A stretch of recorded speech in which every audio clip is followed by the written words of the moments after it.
Binalikan ni Senator Francis Tolentino ang mga Palatiwenyo nitong Lunes sa Palatio Covered Court upang personal na pangunahan ang pamamahagi ng tulong pinansyal sa ilalim ng AICS o Assistance to Individuals in Crisis Situation Program, katuwang ang DSWD o Department of Social Welfare and Development.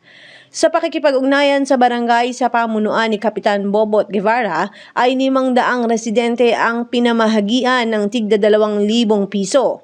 Matatandaan din na noong 25 ng Enero ay sinilip ng senador ang mga nasunugan sa palatio at ipinamahagi ang tulong sa 44 na pamilya. Ang pangako ko po ng Kapitan nang nagpunta ako rito, sabi ko, nung pagkatapos ng sunog, kasi ang dami rito mga tent, ang daming mga tent, sabi ko, Kap, tandaan mo, babalik ako. Bumalik nga ho ako. Bumalik ho ako. 5 gamot. Babalik ho ako sa pangatlong pagkakataon. Magsasama na ho ako ng mga doktor. Sa pang-4 na pagkakataon. Babalik naman po ako sa 5 pagkakataon. Assistance for Intervention Crisis Situation para sa Barangay Palatio. Alam ko ang beneficiary po, 500 beneficiary po. Ako po yung lubos na nagpapasalamat sa ating Senator Francis Tolentino na patuloy po na nabibigyan ng tulong ang taga-Barangay Palatio.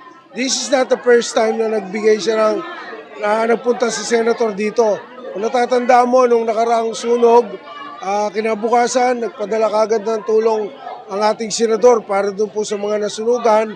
Tapos ngayon naman po, February din. Ito naman po yung tinatawag nating AIC sa tulong po para sa taga-Barangay Palatio. Kaya very blessed po kami. Kaya kami naman po ay nagpapasalamat sa ating senador. Napakasipag na senador. Bago mag-alas 7, nandito na po.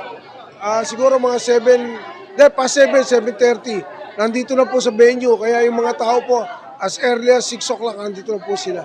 Lubos-lubos talaga, pasalamat ko sa tulong na ibinibigay ni Senator Francis.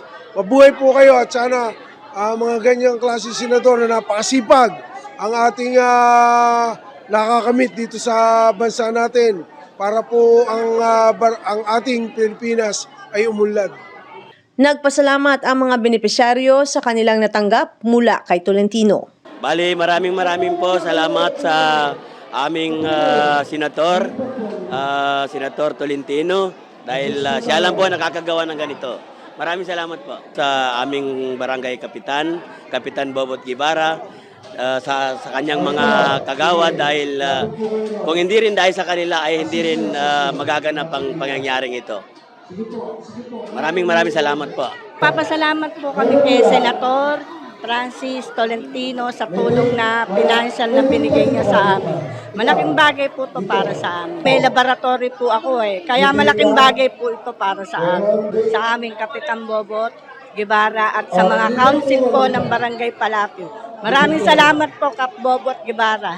Nagpapasalamat po kami sa bigay tulong niya po sa amin. Malaking bagay na po to para sa panggasto sa bahay, pambiling bigas, saka ano po.